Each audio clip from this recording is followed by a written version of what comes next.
Hi అండి. 'Baahubali the epic' day 1 records అయితే తారుమారైపోయాయండి. చాలా రికార్డ్స్ అయితే కొల్లగొట్టిందండి. సో, కని విని ఎరగని రికార్డ్స్ అవి. ఎందుకంటే ఒక రిలీజ్ మూవీ ఇన్ని కోట్లు కలెక్ట్ చేసిందంటే నమ్మశక్యంగా లేదు. ఎందుకంటే ఎప్పుడో 10 ఏళ్ల క్రితం రిలీజ్ అయిన మూవీ మళ్ళీ గ్రాండ్‌గా రిలీజ్ చేస్తే గ్రాస్ వచ్చేసి 18,00,00,000 కలెక్ట్ చేసిందంటే అది మామూలు విషయం కాదండి. సో, ఇంతవరకు ఏ సౌత్ ఇండియా మూవీ కూడా నాకు తెలిసి ఇంతవరకు ఆ రికార్డ్ అయితే కొట్టలేదు. ఇంతవరకు నాకు తెలిసి విజయ్ మూవీ 'గల్లీ' అనుకుంటా. 10,00,00,000 వచ్చింది. తర్వాత పవన్ కళ్యాణ్, గబ్బర్ సింగ్, మహేష్ బాబు, మురారి, బిజినెస్ మెన్ సుమారు 5-6 క్రోర్స్ వచ్చాయి. 18,00,00,000 గ్రాస్ అంటే అది మామూలు రికార్డ్ కాదండి.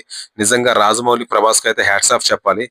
ఈ రికార్డ్ అయితే నాకు తెలిసి కొన్నాళ్ళ పాటు ఉండిపోద్ది. ఎందుకంటే ఆల్రెడీ వాళ్ళకున్న ఇమేజ్, వాళ్ళకున్న స్టార్డమ్‌కి నాకు తెలిసి చాలా ఎక్కువ వచ్చింది అమౌంట్ అయితే. 18,00,00,000 మామూలు విషయం కాదు.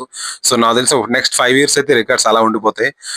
చాలా బాగుంది. ఎడిటింగ్ చాలా షార్ప్‌గా చేశారు. చాలా బాగుంది. ఒక మంచి ఎక్స్‌పీరియన్స్ అయితే కలిగించారు నిజంగా రాజమౌళి.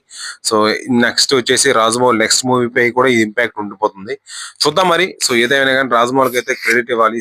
ఆయన ఎలా ఆలోచించారో ఈ 2 కలిపి ఒక మూవీగా రావాలని. వచ్చిన తర్వాత కూడా అది కూడా గ్రాండ్‌గా సక్సెస్ అయింది. చాలా ఇంపార్టెంట్ అది.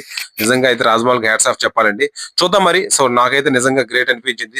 మీకు ఎలా అనిపించింది కింద కామెంట్ సెక్షన్‌లో కామెంట్ చేయండి. Please subscribe to my channel. Thank you.